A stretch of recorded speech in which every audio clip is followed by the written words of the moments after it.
ഉൽപ്പത്തി 28 1 മുതൽ 22 വരെയുള്ള വാക്യങ്ങൾ.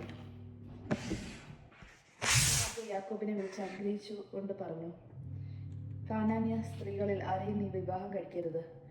പദാൻ ആരാമിൽ നിന്റെ അമ്മയുടെ പിതാവായ ബെത്തുവേലിൻ്റെ വീട്ടിലേക്ക് പോവുക.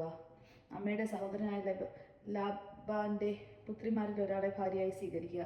സർവശക്തനായ ദൈവം നിന്നെ അനുഗ്രഹിച്ച് സമൃദ്ധമായി വർദ്ധിപ്പിക്കും.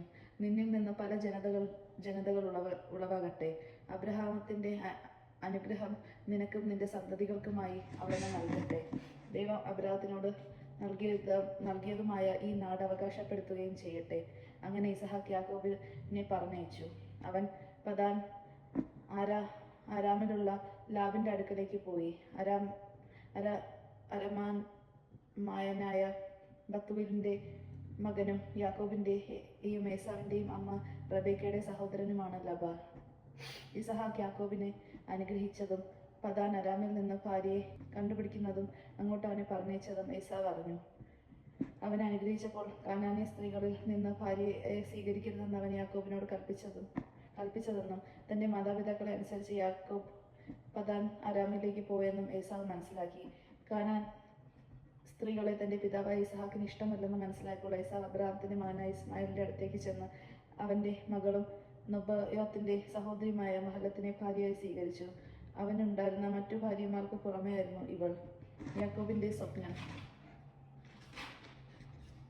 യാക്കോബ് ബേർഷെബയിൽ നിന്ന് ഹാരാനിലേക്ക് പുറപ്പെട്ടു. സൂര്യൻ അസ്തമിച്ചപ്പോൾ അവൻ വഴിക്ക് ഒരിടത്ത് തങ്ങുകയും രാത്രി അവിടെ ചെലവഴിക്കുകയും ചെയ്തു. ഒരു കല്ലെടുത്ത് തലയ്ക്ക് കീഴെ വെച്ച് അവൻ ഉറങ്ങാൻ കിടന്നു. അവനൊരു ദർശനമുണ്ടായി. ഭൂമിയിൽ ഉറപ്പിച്ചിരുന്ന ഒരു ഗോവണി അതിന്റെ അറ്റം ആകാശം മുട്ടിയിരിക്കുന്നു. ദേവദൂതന്മാർ അതിലൂടെ കയറുകയും ഇറങ്ങുകയും ചെയ്തുകൊണ്ടിരിക്കുന്നു. ഗോവണിയുടെ മുകളിൽ നിന്നുകൊണ്ട് കർത്താവ് അരുൾ ചെയ്തു, ഞാൻ നിന്റെ പിതാവായ അബ്രഹാമത്തിന്റെയും ഇസഹാക്കിന്റെയും ദൈവമായ കർത്താവാണ്. നീ കിടക്കുന്ന ഈ മണ്ണും നിനക്കും നിന്റെ സന്തതികൾക്കും ഞാൻ നൽകും. ഞാൻ നിന്റെ സന്തതികൾ ഭൂമിയിലെ പൂഴി പോലെ എണ്ണമറ്റമായിരിക്കും. കിഴക്കോട്ടും പടിഞ്ഞാറോട്ടും തെക്കോട്ടും വടക്കോട്ടും നിങ്ങൾ വ്യാപിക്കും. നിന്നിലൂടെയും നിന്റെ സന്തതികളിലൂടെയും ഭൂമിയിലെ ഗോത്രങ്ങളെല്ലാം അനുഗ്രഹിക്കപ്പെടും. ഇതാ ഞാൻ നിന്നോട് കൂടെയുണ്ട്. നീ പോകുന്നിടത്തെല്ലാം ഞാൻ നിന്നെ കാത്തു രക്ഷിക്കും. നിന്നെ ഈ നാട്ടിലേക്ക് തിരികെ കൊണ്ടുവരും. നിന്നോട് പറഞ്ഞതൊക്കെ നിറവേറ്റുന്നതുവരെ ഞാൻ നിന്നെ കൈവിടുകയില്ല.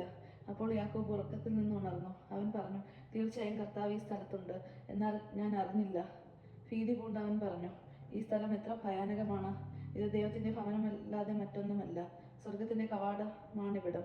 യാക്കോബ് അതിരാവിലെ എഴുന്നേറ്റ് തലയ്ക്ക് കീഴെ വച്ചിരുന്ന കല്ലെടുത്ത് ഒരു തൂണായി കുത്തി നിർത്തുകയും അതിന്റെ മേൽ എണ്ണ ഒഴിച്ച് അവൻ ആ സ്ഥലത്ത് ബത്തേൽ എന്ന് പേരിട്ടു. ലൂസ് എന്നായിരുന്നു ആ പട്ടണത്തിന്റെ ആദ്യത്തെ പേര്.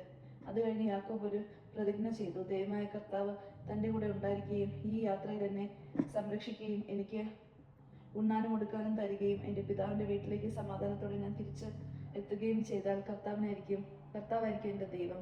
തൂണായി കുത്തി നിർത്തിയിരുന്ന ഈ കല്ല് ദൈവത്തിന്റെ ഭവനമായിരിക്കും. അവിടുന്ന് എനിക്ക് തരുന്നതിന്റെ എല്ലാം 10-1 ഞാൻ അവിടത്തേക്ക് സമർപ്പിക്കുകയും ചെയ്യും. ദൈവജനമാണ് നാം കേട്ടത്. നമുക്ക് ദൈവത്തെ സ്തുതിക്കാം. ക്രിസ്തുവിനെ സ്തുതി.